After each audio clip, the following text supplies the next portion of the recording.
Congress just stole from you. They just passed a bill for $1.9 trillion in relief that is quite literally stealing out of your pocket.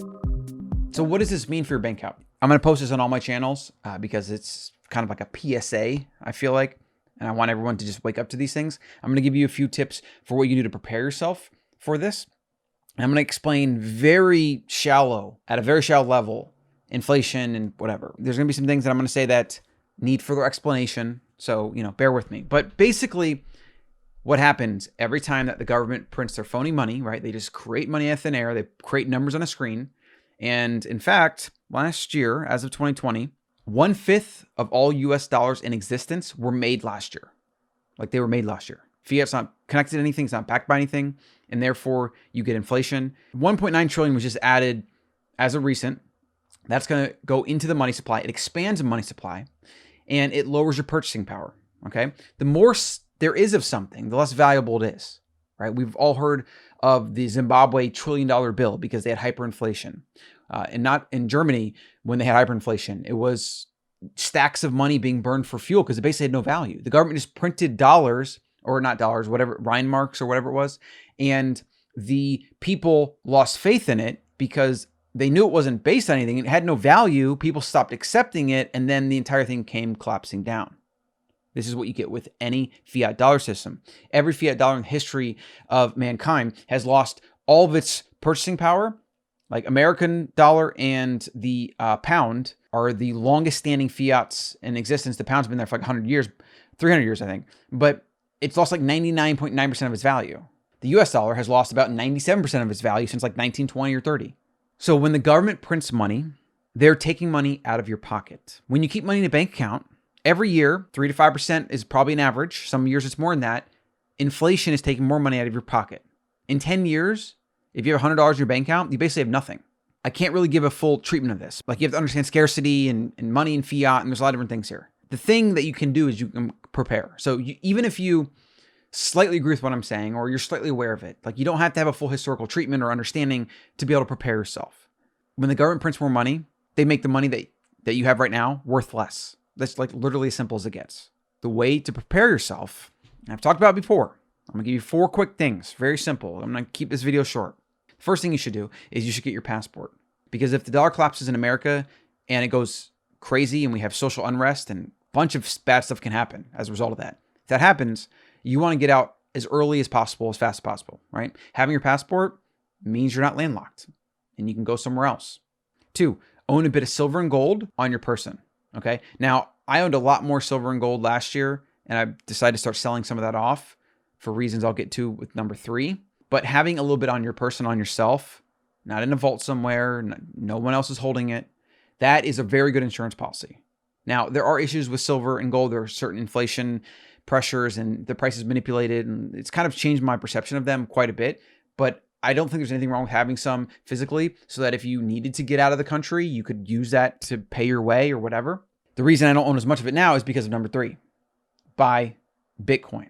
And I'm not saying cryptocurrency, Bitcoin. Everything else, all the altcoins, these are centralized, basically experiments that have not been proven. If they have value, it's mostly because of the hype of the market. Bitcoin is the only true decentralized money that there is. It's actually the greatest form of money ever created by mankind. It's the greatest form of storage for energy that mankind has ever created. It's a very fascinating concept. I highly recommend the Sailor series on the What is Money podcast. Listen to all 9 episodes and you'll get this. Right now, the only thing that you can do from a money perspective, the only place that you can put your wealth to protect yourself, that the government can't inflate away, they can't take it from you, they can't alter it, they can't hack it, is Bitcoin. So having, even if it's a couple $100s of it that you have on your phone, you can access it through like Coinbase or something. If things go really, really bad, well, that's likely to go 10x, 100x in value, which is great. But even if it didn't, you now have a form of money that nobody can take from you and that the government can't, try to, they can try to ban it, but there's ways around that. It's literally laughable that people even suggest that at this point. That could be the difference between life and death. That could be the difference between getting out of a country and not getting out of a country, etc. Right? You have some gold and silver physically, and then you have as much as you possibly can in Bitcoin, which you can access from any internet-enabled device. And people don't even know you have it, right? Gold and silver, bulky, heavy, you got to transport it, you got to hide it, You need security. If people know you have it, they're going to take it from you, etc. My strategy now is I've taken a lot of my wealth out of gold and silver and I moved it into Bitcoin. I won't get into how I really feel about Bitcoin. I'm trying to keep it very simple for, most of you that don't have any. I mean, I don't even know how to really say it. I would say it's probably it's two things. Buying Bitcoin today is going to be probably the greatest investment you've ever made, like just from a returns perspective. But that actually doesn't interest me that much. I believe in it, but even if Bitcoin didn't gain any value, it at least isn't getting inflated away by the government, and it can't be censored or edited or hacked by the government or anything like that. It's the security of it. The fact that I have that anywhere I go. I don't have to lug it around. It's the most amazing, like I said, storage of energy, storage of wealth the world has ever seen. And it is your ultimate insurance policy. Money's like magic, if you actually think about it. Like if you have a lot of money, you can manifest anything to happen, like magic. Like you could fly across the world in a private jet. You could hire a freaking army. You could buy a country. You could pay somebody to do bad things. Money is a form of magic, but really it's a form of energy. It's blowing my mind the more I think about this, right? And this is from Saylor, the Saylor series. Again, watch it or listen to it. I think it's on YouTube as well. Robert Breedlove and Michael Saylor, CEO of MicroStrategy. They go into it hardcore. They go into first principles history, everything. And it really is the best foundational understanding of Bitcoin. That plus the Bitcoin Standard, the book by Saifedean or whatever his name is. Those two things right there will explain Bitcoin, security, the future. I mean, you'll understand everything. Okay. I highly recommend you do that. But if you don't want to do that, at least, go on like a Coinbase or Gemini or any of these simple apps that you can use. Buy as much as you can. This isn't investment advice. This is just like life advice. And you should do whatever you want. And you're doing it at your own risk, blah, blah, blah. The key with Bitcoin is you want to buy it and hold it. You don't really risk like losing money unless you sell emotionally or, it goes to zero, which at this point is just like almost unfathomable. You buy Bitcoin, you hold it. It is now a storage of wealth. It's a insurance policy. It's almost like your get out of free jail card. It's safety, it's security, and it's probably going to be one of the greatest investments you've ever made. So there's one more point that this you should always have no matter what. I mean, we dealt with this 2 weeks ago when we had Snowmageddon is what they're calling it. Snowmageddon or whatever. Here in Austin, we lost power. Our house flooded. We were bouncing around. I mean, we were at one point, we couldn't cook. We had no electricity, no water. We were like eating out of cans and stuff. It's amazing how fast this can actually set in. Like no electricity, no water, and your fridge doesn't work. It's pretty crazy, right? In the stores, lines out the door. Have some extra bulk food at home. We like rice, big bags of rice. If you vacuum seal it or pack it multiple in the right way, it'll last for a very long time. You got to do it a certain way. You need like oxygen absorbers, moisture absorbers, etc. And then honey, which never goes bad. Sugar, which never goes bad. Coconut oil, which I don't think it ever goes bad if you store it correctly. Like as long as moisture doesn't get in there. But even then, it probably doesn't go bad. You can get all this at like Costco or someplace. I don't like Costco as a company, but I do like the bulk stuff in the prices for this anyways. So let's review real quick. You get your passport. You get a little bit of physical gold, silver, like physical, like maybe it's a handful, enough you can put in your backpack or whatever. You get as much Bitcoin as you possibly can, and you don't sell it, right? You keep it. Bitcoin is not something you want to trade or whatever. I mean, in fact, most of the nonsense around investing is people buying and selling too much, being too overactive. That's why most people lose money. Like, yeah, some companies go to zero, but it's like, that's actually a pretty rare event, like especially if you're investing in big companies. This is how you can prepare yourself. Now, here's one example of just how crazy it can get.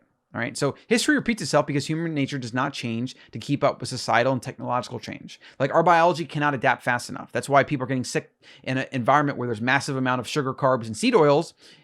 Maybe in 10,000 years, like our body can eat that stuff. But I mean, I don't know I feel like those humans are probably going to lose the Darwinian battle. So I don't even know if we're going to adapt. But in Germany, there was a point where Jews in Germany that had their wealth tied up in German banks and whatever, if they wanted to get their money out of the country, at first it was like probably 20%. Those were probably the early levers.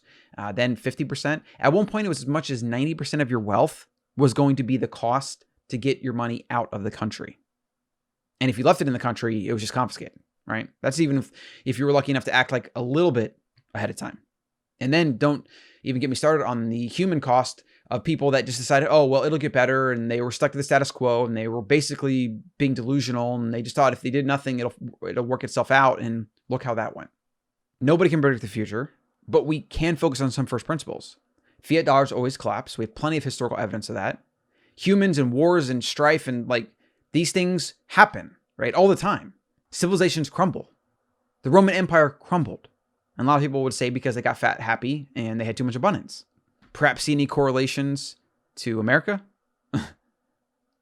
Generally, prosperity cannot last forever because humans you just can't pass visceral understanding and knowledge to the next generation. The next generation always has to figure it out for itself.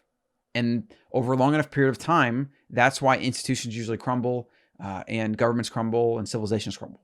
We know that Bitcoin right now is the most secure, inflation-proof store of wealth humanity's ever seen. It is probably right up there with your passport. It's the best way to protect yourself and your family. And that could change. Something else could come out or whatever. But I just think we've hit an escape velocity with Bitcoin. Like just nothing is even coming close. Personally, I'm using Bitcoin as a store of wealth for most of my wealth, actually. And I've been making this decision over the past couple of weeks and thinking about it more and more and more. And as I've lost more faith in gold and silver, at least like I like gold and silver. I like silver more so. But I don't want to own a ton of it. There's a lot of risk that comes with that. Anyways, that's the topic for another day. So I hope you get some value to this. I hope you take some action more than anything. Like I hope you at least, create a Coinbase account or Gemini or whatever, buy some, you can link it to your bank or, I think a credit card, buy some and just leave it there, right? Just buy some and leave it. If you're going to spend money on clothes or food or entertainment or whatever, buy some freaking Bitcoin. In the future, Bitcoin ownership will be like home ownership. And like people that like own a full Bitcoin, I mean, one, they'll probably be wealthy, financially free, but they'll also be revered. People will be like, oh my gosh, you own a Bitcoin? That's crazy, And then you talk about like, yeah, I bought it then, and then I bought it when it was only 4,000, and then I bought some more at 50. Like that's what in 5 to 10 years it's going to look like. That's not really why you're buying it. You're buying for security and safety, peace of mind, and to be inflation proof. It's the only current way to store your wealth and not have it be stolen from you from an outside force. Gold and silver, the miners, there's mining inflation where more is produced every year. Thus, the value comes down. If you store your money in dollars, we already know what's going on with that. And it's going to go badly, very badly. There's nothing else. Real estate, taxes, eats up so much of the value of real estate. And yeah, you can make money with real estate, but I mean, over a long enough period of time, like if you do the math, it doesn't look very good. Like home ownership, most people think it's like the greatest investment ever, or whatever. If you compare it to just renting, the math doesn't add up. And of course, different markets and appreciation, if you sell and this and that, like there's a lot of variables there. But these ideas about where we can kind of store wealth and we just accept the cons, we accept inflation, it just is the way it is. No, it's toxic money. It's a toxic system. It's eroding. And the rich use it in a way to get richer, and the poor are just stuck in the matrix. They don't even know. All right, so that's it. That's it. Buy some Bitcoin, get your passport, get a little bit extra food, and have some gold and silver in your possession. I hope you do that. I hope you take action. If there's any way I can help, you can send me an email. ismyname@gmail.com. You can comment below. This for me is just pure PSA. I might create a course around this on how to become a safe, sovereign individual. I spent a lot of time in 2020 doing that. So, I don't know if you're interested in that, let me know. Any feedback or ideas or suggestions, but just take action. Like you don't want to be the person trying to prepare when everyone's trying to prepare. Right? That's when everybody's acting crazy and prices skyrocketed, or you can't get out of the country, or passports are backed up 6 months or whatever. Prepare before everyone else starts to prepare.